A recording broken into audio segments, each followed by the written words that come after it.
What's up, y'all? Welcome to the Nerdy Professor podcast, where we talk about everything black, bold, and beautiful. I'm your host, the Nerdy Professor. In the last episode, we discussed the early 1900s through the late 40s. Between the 40s and 80s, the black Canadian population demanded better housing, employment, education, and representation during the post-World War II era. At this point, civil rights were not constitutionally protected. Now, on today's episode, let's continue discussing the black Canadians' fight for equality up to the 80s. We're going to look at how black Canadian resistance became a movement. But first, let's talk about some anime. We are going to talk about Chainsaw Man. So you might be wondering, what in the world does a show about a dude turning into a chainsaw-wielding half-demon have to do with systemic oppression and fighting the good fight? Well, I'm here to tell you that Chainsaw Man is a lot deeper than it looks. It has themes of fighting for survival, personal identity, and fighting against exploitation. The show is about a young man named Denji living in poverty. I mean capital P, poverty. In one of the first few episodes, he eats sleep for dinner. How do you even do that? Denji is forced to work as a devil hunter to pay off his dead dad's debt. Denji's life is a perfect example of someone trapped in the oppressive system. His story is a lot like the story of black Canadians. He had to fight to overcome systemic racism and oppression. Denji is living in a world that uses him, exploits him, and leaves him with little to no agency. Denji's journey reflects the fight for identity and self-worth in the face of overwhelming systemic forces. Denji starts with almost nothing. He's constantly at the mercy of others, his corrupt bosses, the public system, and even the devils he hunts. Yet he's determined to reclaim his humanity. This is where the comparison to the black Canadian experience comes in. Just like Viola Desmond or the community in Africville, Denji begins to fight back against a system that doesn't see him as fully human. It can be argued at the start that he's working within the system because it provides him with basic needs. He's willing to go to war, be a tool, be of some service if he can get 3 meals and a bed.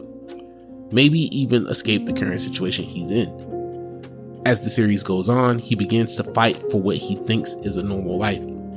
Whether it's being denied basic rights or being treated as a tool for someone else's benefit, Denji's struggle for recognition and dignity reflects that of marginalized groups who constantly must prove their worth in a world that tries to crush their spirit and prove that they deserve rights. The rights revolution in Canada began in the 1940s after World War II and ended with the Canadian Charter for Rights and Freedoms.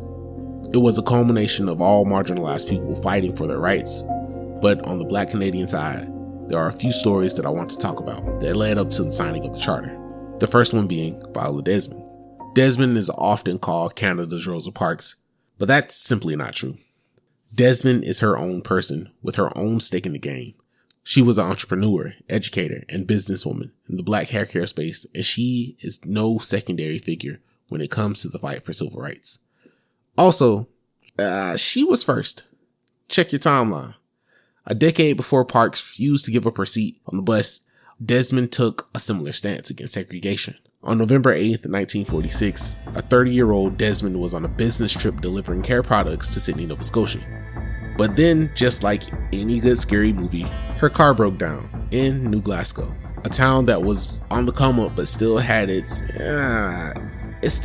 ways, shall we say.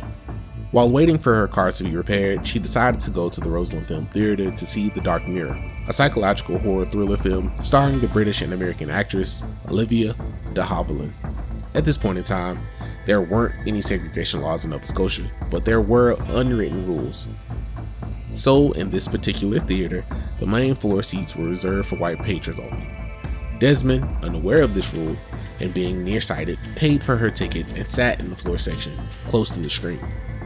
Unannounced to her, she was sold a balcony seat. So when she was asked to leave the floor section, she flat out refused. She requested to exchange her balcony ticket to a main floor ticket and pay the difference, but she was refused.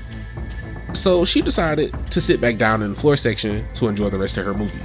But then she was ripped from her seat and forcefully removed from the theater, injuring her hip, losing her shoe and handbag in the process. This put together, respectable, gentle black woman was manhandled and locked away. Desmond would go on to spend 12 hours in jail overnight and taking a trial the next morning. She was never informed of her right to legal advice, a lawyer, nor bail. So she naturally lost the court proceedings that followed, and therefore Desmond was forced to pay a $26 fine for tax evasion. That's between $500 and $600 Canadian today. She was sent to jail and fined for depriving the provincial government of Nova Scotia of 1 cent. The lady that is now on the Canadian $10 bill was fined for far more when all she owed was a penny. But good news, her car was fixed. And she went straight back to Halifax, told her husband and the people around town about the time she had in New Glasgow. She was seeking advice on what to do, because this case was as clear as day about race, not about defrauding the government. Her husband, having grown up in New Glasgow, advised her to take it to the Lord with prayer. However, she talked to the leaders of the Cornwallis Baptist Church, William Pearlie Oliver and his wife Pearline Oliver, who encouraged her to take it to court.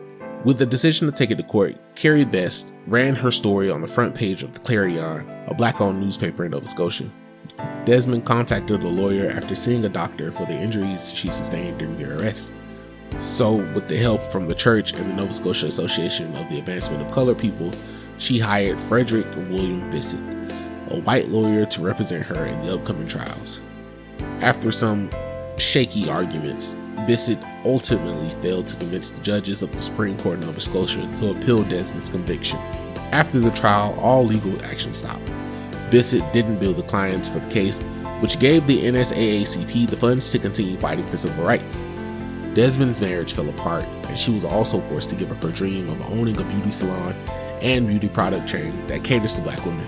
She moved to Montreal to attend business school and later moved to New York City to start her business as an agent for entertainers, but shortly after she died in 1965 at the age of 50. Like Viola Desmond, we see Dingy face brutal obstacles, fighting dangerous devils, confronting betrayal from those he trusted, and even grappling with his own inner demons. Over time, he starts to reclaim his power. The chainsaw is literally and metaphorically his tool for breaking free from the forces that try to exploit him. It's a symbol of his ability to take control of his own fate. Much like how activists in Canada had to fight back against a system of control where their humanity was constantly under siege, Dingy's battle is about fighting for his self-determination. He wants more than just food on the table. He wants to live on his own terms, to experience joy, to experience love, and to experience personal freedom. Let's talk about the expanding movement.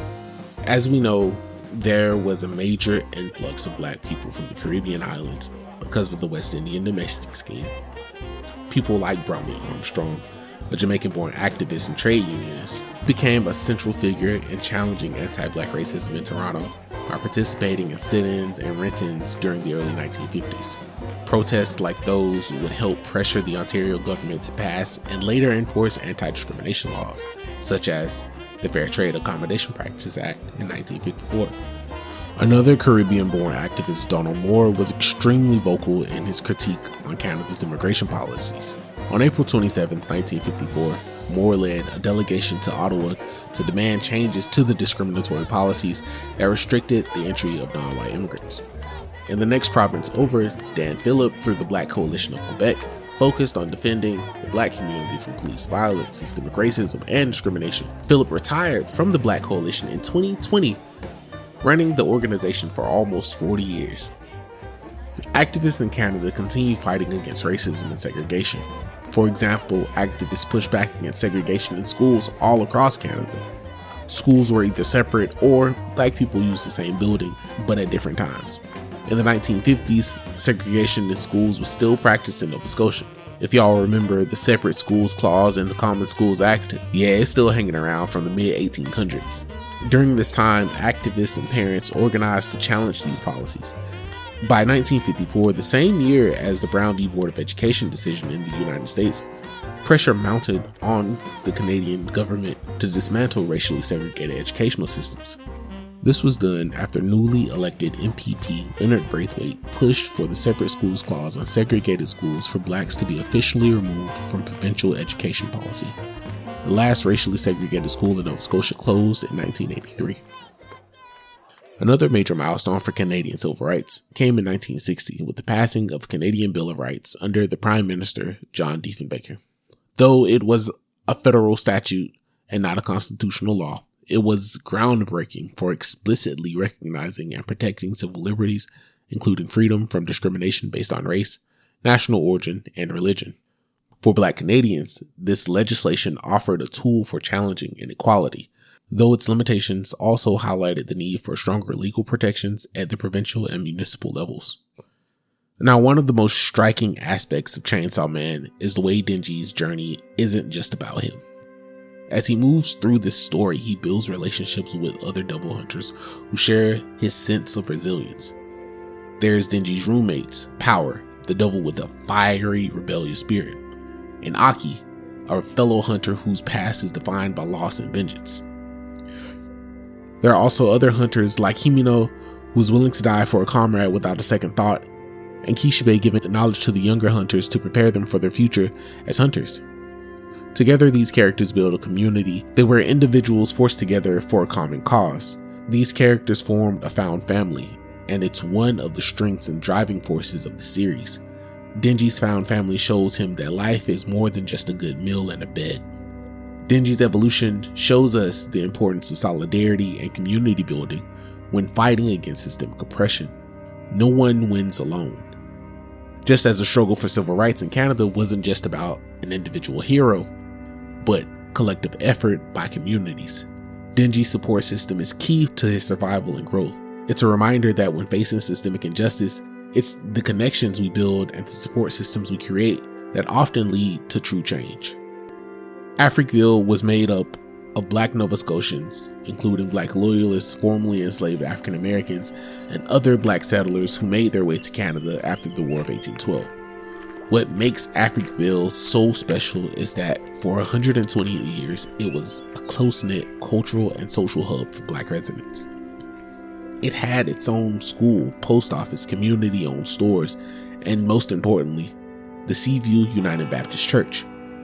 The church was the spiritual, social, and cultural heart of the community, hosting religious services, social gatherings, and community activism.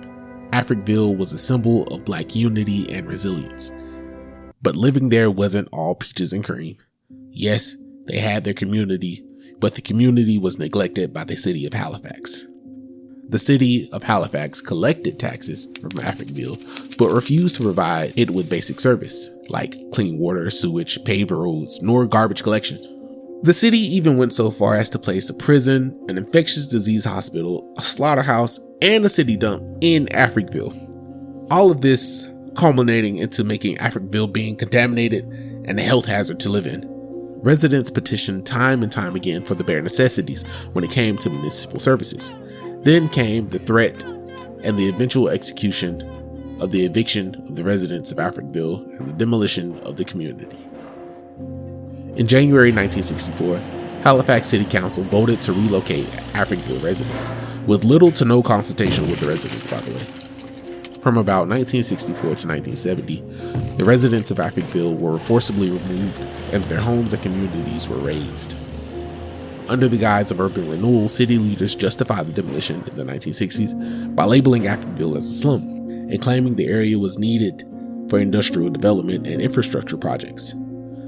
City leaders argued that relocating residents would improve their standard of living, but this rationale ignored the fact that the impoverished conditions in Africville were largely the result of the city's own refusal to provide basic services. On November 20th, 1967, the Seaview United Baptist Church was demolished in the dead of night. This demolition occurred before the city had formally purchased the building, and it was carried out without the notice of the residents. Inside that church was vital information like baptism records, marriage certificates, and photos, sacred documentation of lives lived and loved. The bulldozers didn't care, and one night, a large part of 120 years of history was gone. The last remaining Africville home was destroyed in January 1970. marking the final erasure of the community of people who had once lived with dignity, pride, and autonomy, and now they were suddenly scattered across Halifax, placed in public housing, and disconnected from the support system they had built over generations. After Africville was razed, the land was repurposed for several uses. For example, city planners went on to build the A. Murray McCabe Bridge, which became a significant portion of the former Africville and opened in 1970. Although not all of the city's original industrial plans were realized, some of the surrounding area was also designated for port and industrial development. But the historic waterfront of Africville itself remained largely intact. In 1969, residents formed the Africville Action Committee to keep the community alive. The Africville Genealogy Society was formed in 1983 for the same purpose, and former residents began holding picnics, church services, and weekend gatherings on the site of Africville. The land of Africville was turned into private housing, ramps for the A. Murray McCabe Bridge, and the Fairview Container Terminal. The central area was turned into a dog park called Seaview Park. In 1996, the site was declared a National Historic Site of Canada. Mayor Peter Kelly of the Halifax Regional Municipality made a formal apology for the destruction of Africville and said that the city would build a replica of the original Seaview United Baptist Church. That replica, now serving as a museum, opened in 2012, and the surrounding area was renamed Africville Park. The act of urban renewal was and still is happening throughout Canada. Yesterday, it was Africville and Hogan's Alley. Today, it's Little Jamaica. One of the most compelling themes of Chainsaw Man is how Denji's fight is also against the corrupt systems of power that exploit people like him, and against devils. In a way, the devils themselves represent a larger oppressive system in society that feed off human suffering. Whether it's the politicians, corporations, or any entity, Denji's quest to fight against the devils reflects the constant battle against these larger societal forces. This ties back to the history of Black Canadians and their fight for justice. Like Denji, many had to break free from systems that sought to control and exploit them. But as we know, fighting against these systems isn't easy. It requires resilient strength and an unwavering commitment to freedom. Black Canadians would continue to advocate for themselves and make historic breakthroughs in politics, law, sports, and the arts. The first person I want to mention is Lincoln Alexander. Alexander was also breaking new ground in Ontario. He was elected in 1968 as the first Black member of Parliament and quickly earned a reputation as a principled, compassionate legislator. He served as Minister of Labor under Prime Minister Joe Clark, using his position to champion workplace fairness and equal opportunity. Once again, Alexander made history in 1985, this time as the first Black Lieutenant Governor of Ontario. In this ceremonial but highly symbolic role, he emphasized unity, youth empowerment, and civic participation. Lincoln Alexander will go down in history as someone who was a quiet but firm leader and paved the way for others to follow in politics and public life. In 1972, Rosemary Brown made history as the first Black woman elected to a Canadian provincial legislature. Representing the New Democratic Party in British Columbia, Brown brought to legislature a powerful voice for gender and racial equity. Her campaigns confronted discrimination in housing and employment and pushed for reforms in social welfare and education. Brown was relentless in her efforts to highlight the structural barriers Black Canadians and particularly Black women faced. In 1975, she became the first Black woman to run for leadership of a federal political party, finishing second in the NDP race. Her political career opened the door for future generations of Black women in Canadian politics and public service. The 1970s and 1980s also saw the rise of George Boyd, a playwright and one of the first Black journalists at the CBC. His plays, including Shine Boy and Wade in the Water, explored themes of race, identity, and systemic inequality in Canada. Boyd's work challenged audiences to confront the often overlooked experience of Black Canadians. Boyd was instrumental in changing the Canadian cultural landscape, which in turn made space for Black stories in mainstream media. His contributions helped foster a new generation of Black Canadian writers, artists, and journalists. Black Canadians' post-World War II struggles, Viola Desmond's resistance, Africville's displacement, and leaders like Lincoln Alexander mirror the battles in Chainsaw Man. Just as Denji fights personal and systemic demons to claim his identity, these communities fought for justice, visibility, and self-determination. The anime's themes of resilience and freedom reflect the ongoing fight for equality in Black Canadian history. Alright y'all, that's it. Thank you for joining. I hope you learned something. Don't forget to like, share, and subscribe for more of your favorite anime-infused Black history. Until next time, peace.